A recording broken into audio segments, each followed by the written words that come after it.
Hello, welcome to the Freedom from Anger podcast. This is my little intro before the podcast gets started.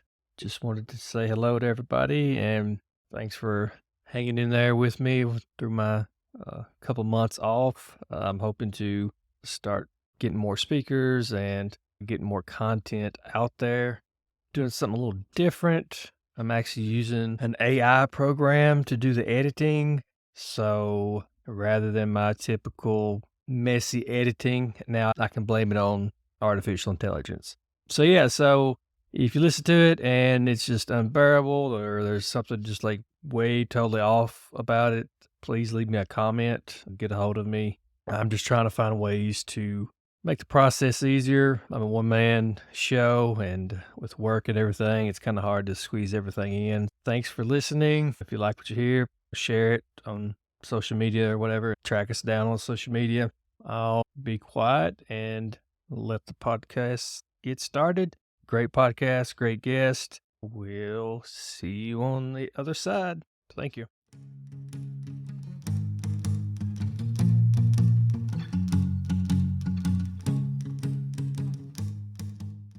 Hello, welcome to the Freedom from Anger podcast. I'm joined today with Matthew Jodouin.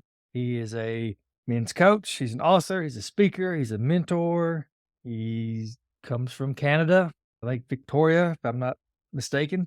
He's here to talk about, some of his philosophies, some of the things that he's learned, anger management, emotional intelligence. There's so many different programs that he's developed, such as Unstuck, Momentum Mastermind, Success Principles, Thrive 360. I think that's his newest program. So he's definitely got a lot of knowledge in a lot of the areas that we talk about.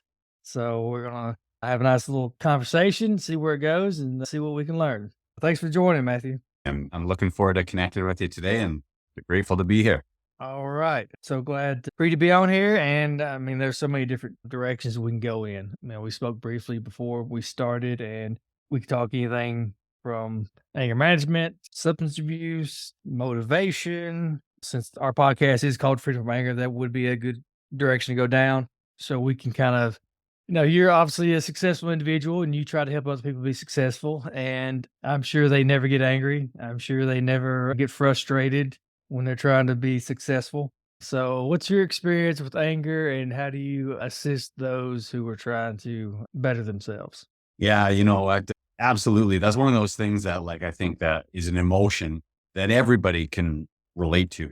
We all have experience with that, and to be honest with you, emotions is one that I'm really interested and intrigued upon, especially as a man. I feel like most of us have not been given the tools necessary to either understand or manage our emotions very effectively.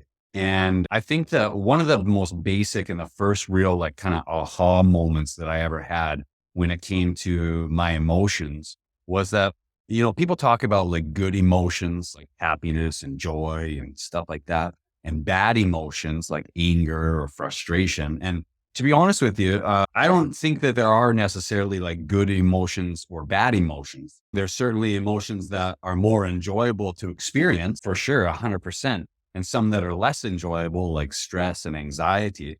But really, when you think about it, our emotions are kind of like the indicator lights on the dash of our car.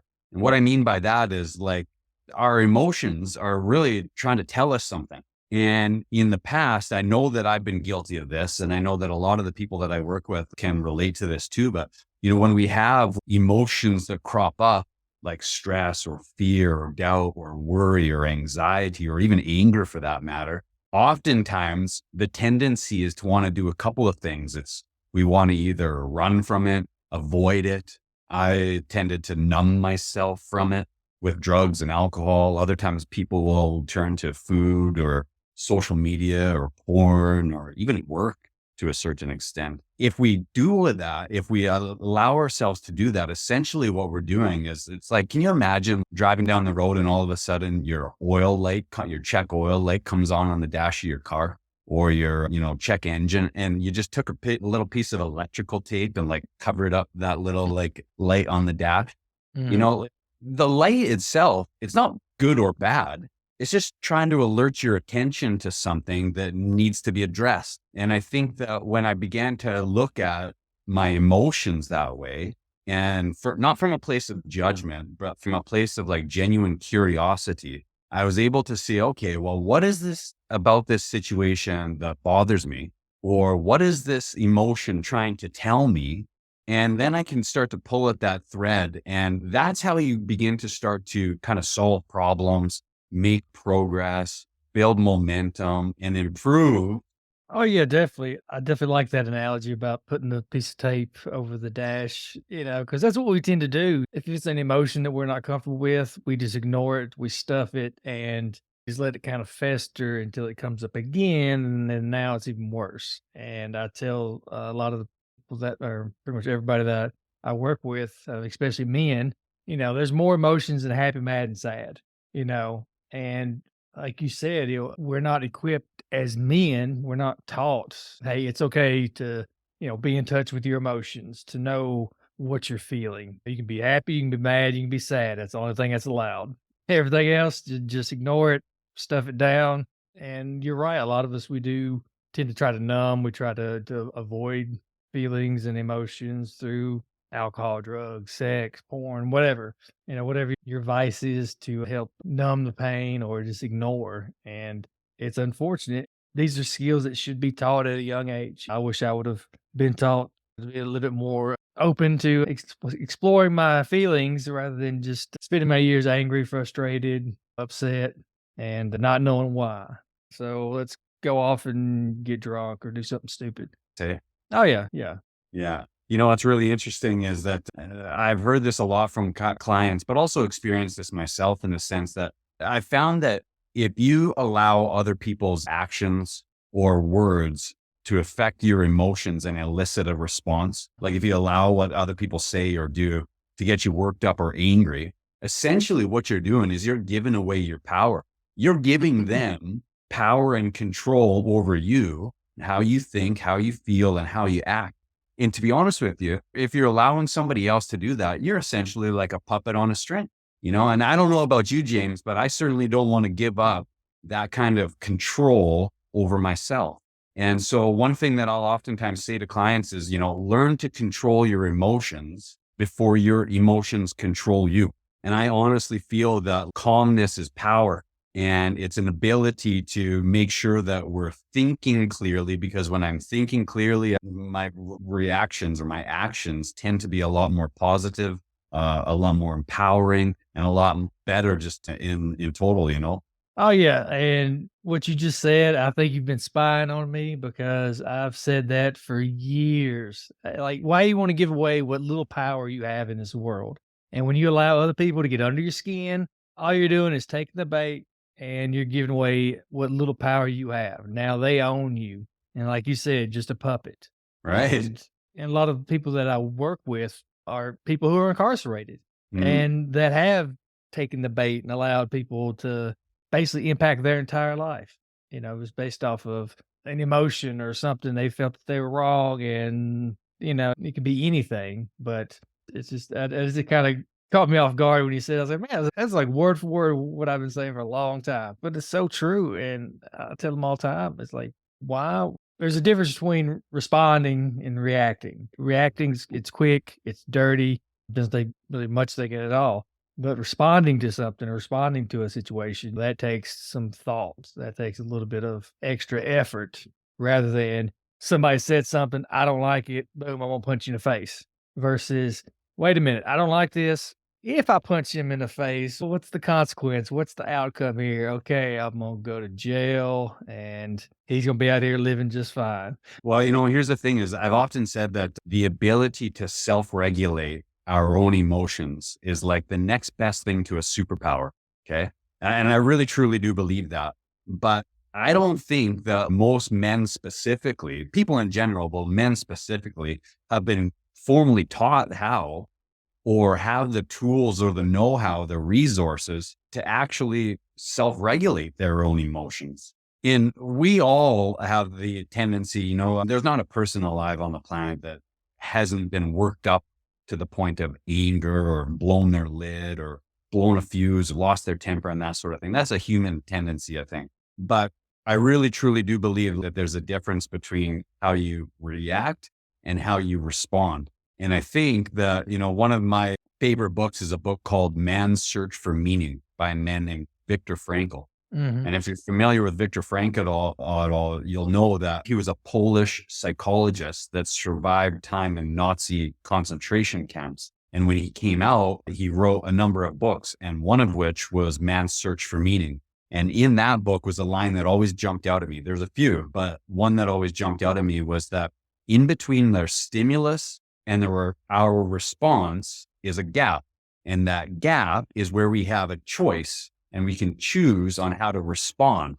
And that choice is ultimately our freedom. And that's the freedom to choose. And, you're talking about, popping people on the nose and, maybe physical altercations. And I've usually been pretty like conflict avoidant and that sort of thing, but I'm a dad, I'm a husband, and I'm a father. And if anybody listening has young kids, you'll know that kids have this tendency to push your buttons, and they're pretty good at, they can kind of get at us and get us worked up if we're not careful. And what I've found, one of the best practices for me is just having the wherewithal to kind of press pause and say, okay, take a deep breath, and dad needs a timeout here. And I think that, most parents are familiar with like putting their kids in timeout, but I found what works even better is like me removing myself from the situation and collecting my thoughts, starting to regulate my emotions before I escalate things. Because if I react in that moment, oh man, it's like pouring gas on the fire, isn't it? Like it never makes it better. If anything, it usually makes it increasingly worse. Yeah, one of the first things that we talk about is just the biological aspect of anger, like how our body reacts to this stimuli that we don't like, and how the adrenaline, the cortisol is pumping through our veins, and we're not thinking out of our prefrontal cortex. We're operating with, if you're familiar with Dr. Siegel, lid flip and that sort of thing. And one thing I really try to express to them is be in touch with your body. Be in touch with, okay, because your body, I mean, that's going to be the telltale sign that, hey, things are starting to get kind of, if your kid's, poking that button, all of a sudden your, temperature starts going up or the hair on the back of your neck starts standing up. Okay, yes, I need to take a time out because, like I said, all these chemicals are starting to pump and I'm not going to be able to operate out of that, the complex part of the brain that separates us from the animals, which is the prefrontal cortex. And, there's a neuroscientist that said that it takes your body about 90 seconds to process those chemicals. So if you can get away just for 90 seconds and do some breathing exercises, try to activate that vagus nerve and just really think things through, then you'll calm back down. And one of the questions that in some of my trainings, one of the questions that they always ask was start to try to get that prefrontal cortex engaged when you're in that 90 seconds. What do I need to be okay right now? And the trick to that question is, what can I do to be okay right now? Not what somebody else could do, because that's what hangs up a lot of people. What can I do? Because I ain't got no control over whether they shut their mouth or not. So it's really trying to, okay, what can I, and then the second part of that question is, okay, once I figured out what I need to be okay right now, how about in the future? How can I avoid going through this again? So it's just a way to, instead of just thinking about all the bad stuff and how pissed off you are or whatever, really start to try to think and try to engage that prefrontal cortex. But it all starts with, everybody's body's different. For me, my blood pressure goes up, feels like top of my head's going to pop off. I get hot, and I know right then and there, I tell people, number one, shut your mouth because whatever comes out ain't going to be good. And then try your best to try to get away. You know, Definitely keep your mouth shut because when we're operating with that lid flip, bad things tend to come out. You're right, 100%. Um, You mentioned that new scientist, and I have heard some similar studies done. And there's a coach that I really admire down in Australia, I believe, and his name is Kerwin Ray. A statistic that he shared a while back was that you're right, our emotions are the end result of a thought that we have, and then we experience that thought as the physical sensation of an emotion. And what happens is we have the chemical response whether that's adrenaline or cortisol and so on. And maybe that triggers that fight or flight response. And I've heard that when we're brought to that point of losing our temper or anger and frustration, that it can take upwards of 7 hours for that chemical concoction to completely work its way through our system and for our bodies to return back to homeostasis. And that's if we just think that thought once, and sometimes I know that the tendency is to want to replay and relive and retell the situation over and over and over again. And what we're doing is every time we do that, our subconscious mind, it can't tell the difference between something that's happening real and right now and something that's imagined. And every time we go there in our memory, we're essentially reliving it and experiencing it. And I think that that's really fascinating and really interesting, but also really important, because if you're not aware of that and you're not familiar with that, not much you can do about it. Am I right? Yeah. I tell my clients all the time, if you're getting upset over something that happened 20 years ago, then guess what? It's not happening 20 years ago. It's happening right now, today, because you're having that psychobiological response to something that happened so long ago. I had a guy, and this little story, and this guy contacted me. He's interested in some classes and stuff. And he was a frustrated individual, and he was just, all these people had wronged me and so on and so forth. And I was like, okay. I said, I hate to break this to you. I said, we just met. I said, but I'm pretty sure all those people that wronged you are sleeping just fine tonight. I said, you're the one I guarantee you're the one hanging on to this. I said, how long ago did this happen? And it's been years and years and years. I was like, they probably don't even remember doing you wrong. I said, but you're hanging on to it. Then he got mad. He's like, okay, I'll tell you something you don't want to hear, but hey, all right, good luck to you. Yeah. Going back to what you had said a few minutes ago too about, what do I need to be okay right now? And the important fact that you brought up there was that it's got to be something that you can control or something that's within your power. And I'm not sure if are you familiar with the serenity prayer at all? Have you heard that? Oh yeah, definitely. It's pretty common in recovery circles and 12-step Yeah, programs yeah. and things like that is essentially where I learned that first. But it's so true and it's really powerful. But the serenity prayer, for those listeners who maybe aren't familiar with it, it goes, God, and I'll use the term, or it refers to the term God, but you could replace that with any term that you feel more comfortable with, whether that's universe or creator or source or whatever that might be for you. It's not a religious statement necessarily, but it says, God, grant me the serenity to accept the things that I cannot change, the courage to change the things that I can, and the wisdom to know the difference. Today. That's right. That's it, just for today. Right. I think that's a really important point that you bring up, is that to be focusing on the things that you can control and the things that are within your power. Because again, like if you're waiting for somebody else to change or you can be happy, you're going to be waiting a very long time in my experience. You know what I mean? Yeah. And you're just going to be upset and pissed off all the time. And it's definitely unfortunate. I think, anger is such a strong, it's like, and I tell people all the time, I said, if you can, I don't like to think of it as anger management. I think of it as emotion management.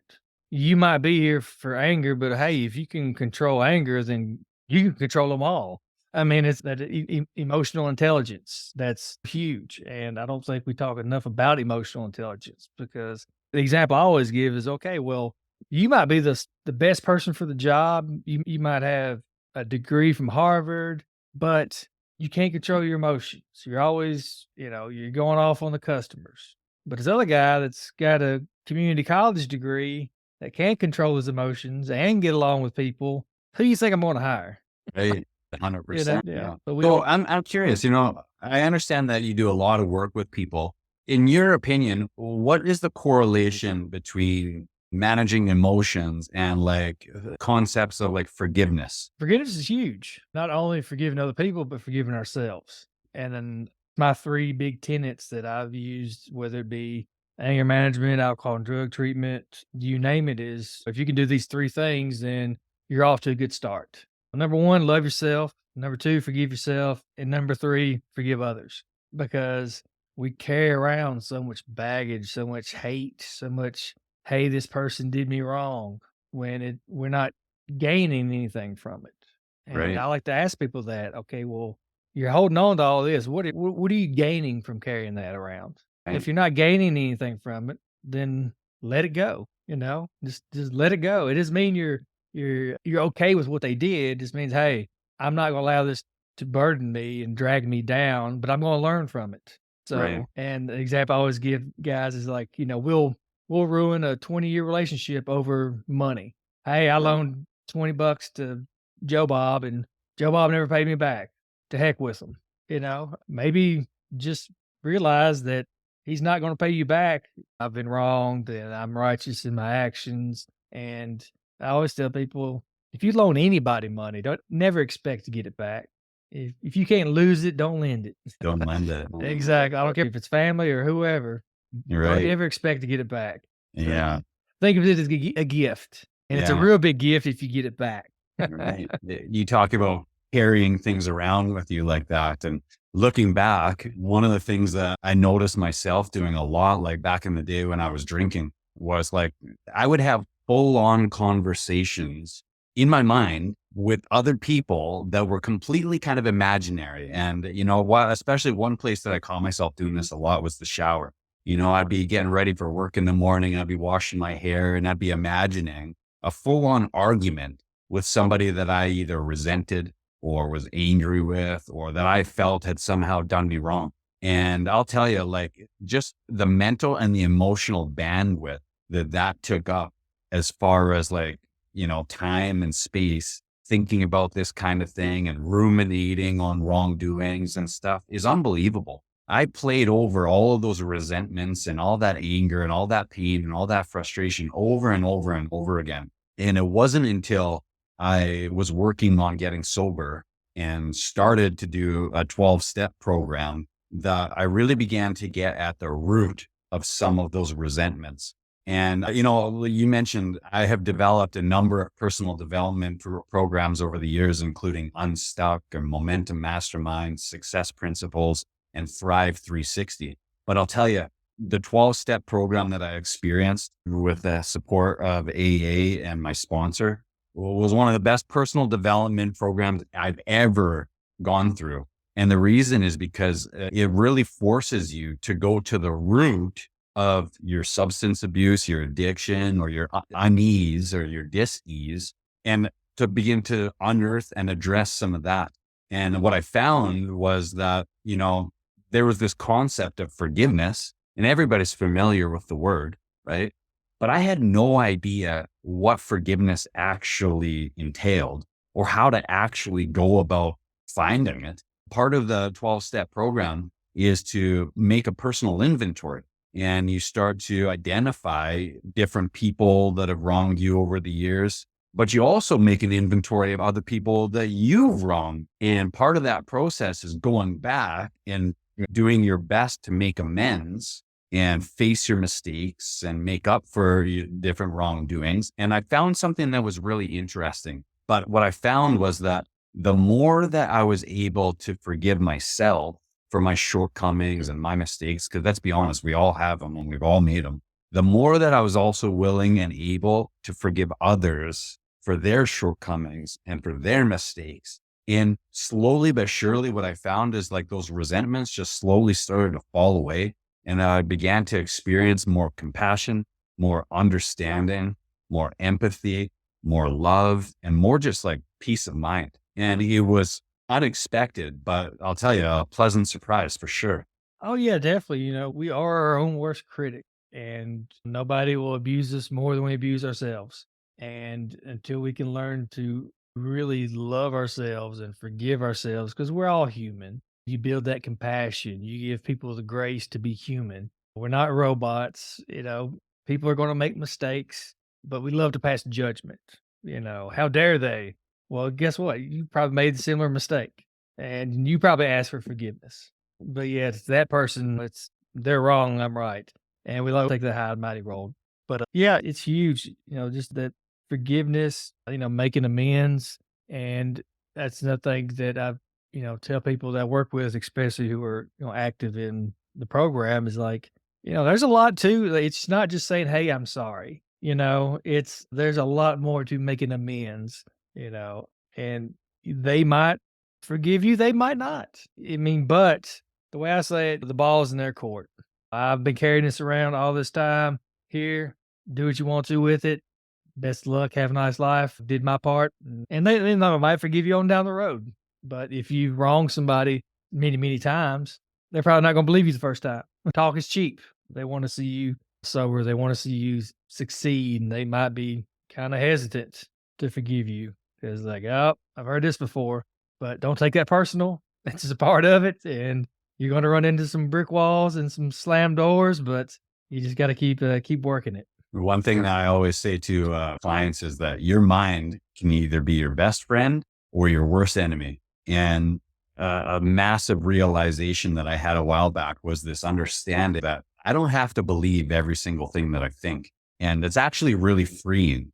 Going back to your point that you made a little earlier, and that's that, we have a tendency as human beings to judge other people based on the outcome of their actions, while we simultaneously tend to judge ourselves based on our intent behind our actions. And so, this is really interesting just to observe, again, not from a judgmental standpoint, from a place of curiosity and observation. And when other people make mistakes, you could ask yourself, like, where have I done something similar? I've done this practice over and over again. And, there's been a number of times where my first initial reaction was to want to be upset, angry, or disappointed with somebody for how they behave. But if I stop long enough and ask myself, well, where have I done something similar?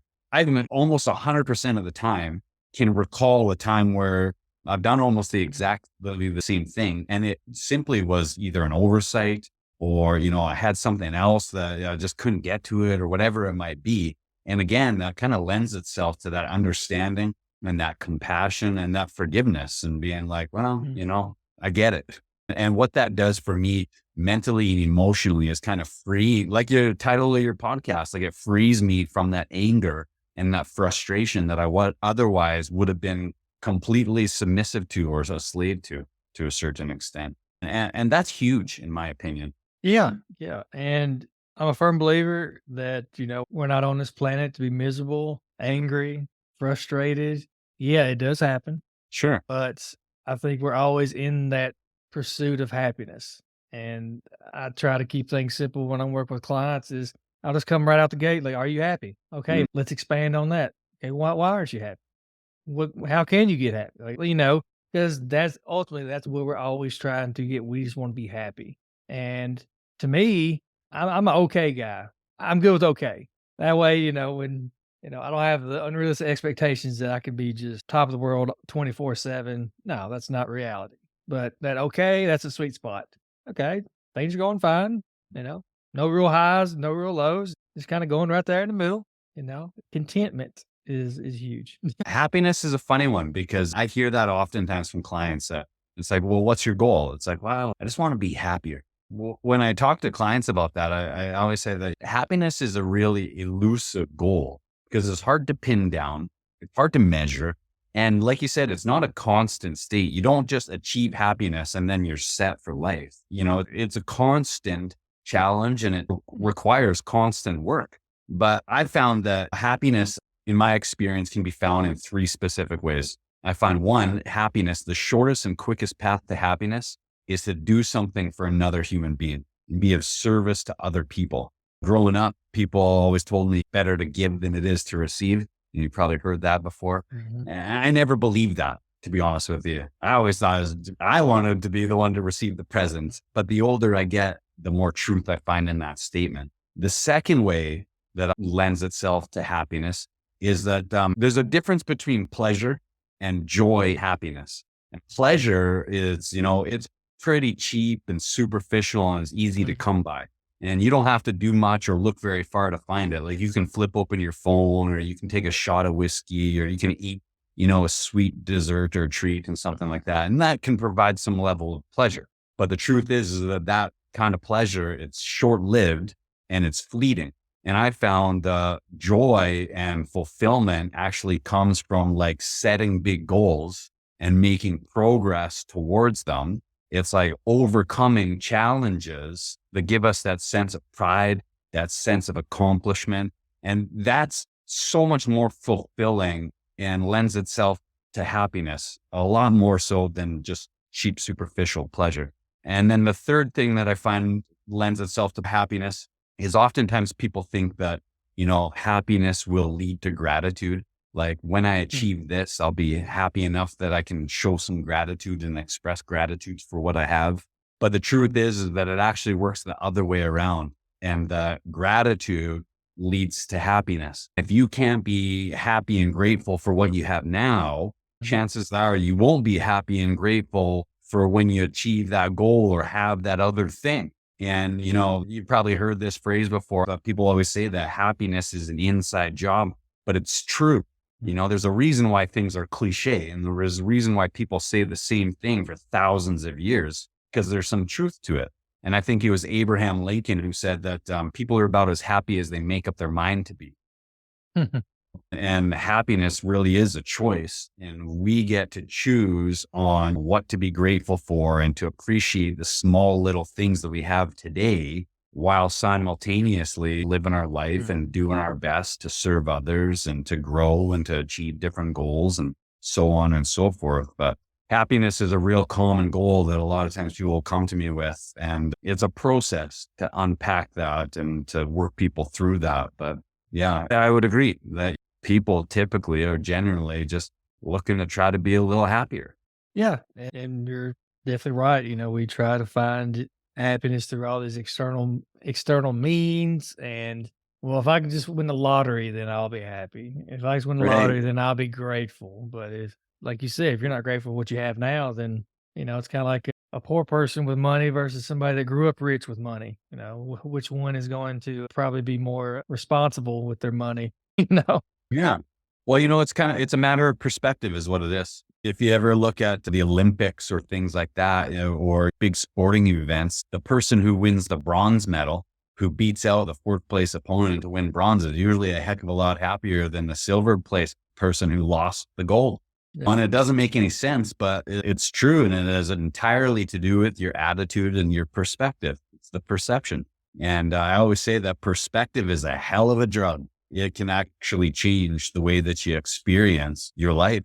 Oh, definitely, definitely. I know running kind of short on time here. We could probably talk for hours because it's many of the same things that I try to teach that I've talked about for years. It's just small changes. It's that small little mindset. I was working with a client last night and I just told him, I challenge you, take these two little words that you're saying, remove the word never and replace it with not right now. Because he was definitely just kinda down on himself or whatever. "Well, I'll never do this and never do that." And I said, "Okay, well, you're already setting yourself up for failure just by just that one word." I said, "Remove that word, replace it with not right now."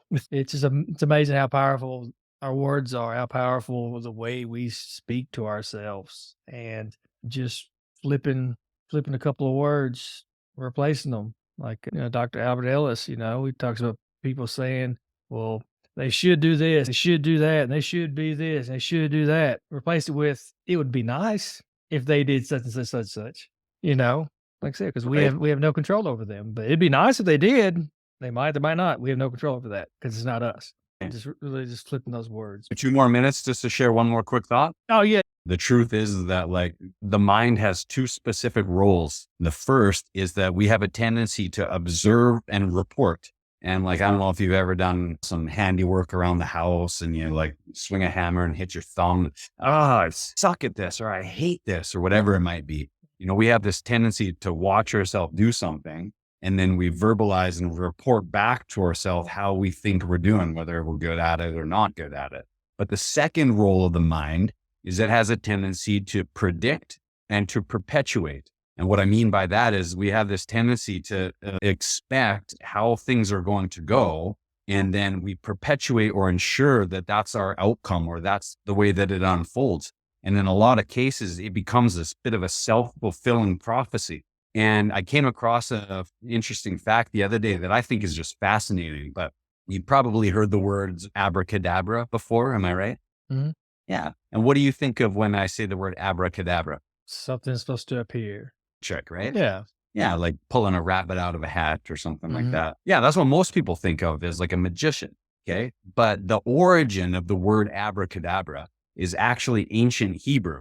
And the literal translation from thousands of years ago is that I create as I speak. And I think that's absolutely fascinating. And it's true.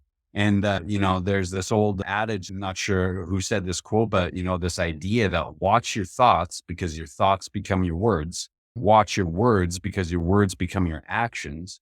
Watch your actions because your actions become your habits, and watch your habits because your habits will create your destiny. And it all traces back to how we're thinking and how we're speaking. And it's very, very powerful. And honestly, like I think some people really benefit from having people follow them around and just police the words that they're saying and making sure that they're not setting themselves up, because our words are very powerful and most people don't understand or are unconscious to just how much their words influence their behavior and therefore their results.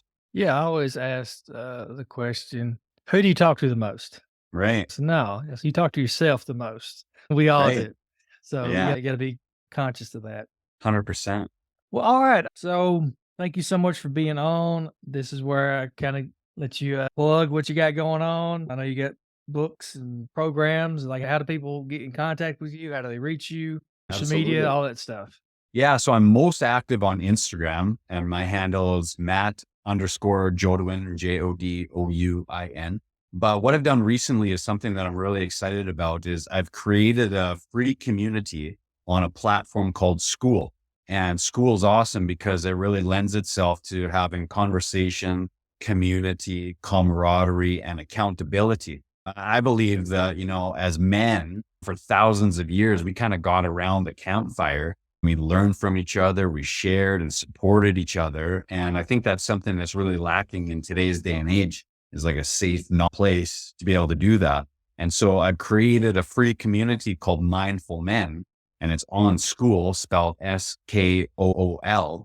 And I regularly have guest speakers and I host free workshops. It's very interactive and engaging. And it's a great place for conversation, camaraderie, and accountability. So any of your listeners who are looking to take control of their thoughts, who are looking to step up and improve any aspect of their life, are welcome to check me out there. And yeah, thanks so much for having me today, James. It's been a pleasure chatting with you and grateful to connect. Oh, thank you so much for being on and stay safe up there in Canada. Well, thanks so much for having me. No problem. All right. Well, that was my podcast with Mr. Jodouin. Hopefully, you got some good information from it. Make sure you check out all of his Instagram and his different platforms. Connect to his community. Let him know that you found out through the Freedom from Anger podcast. But yeah, hopefully the editing through the AI wasn't too terrible. It's probably no worse than what I do myself. But if it was, like I said in the intro, just leave a comment. Let me know what you think.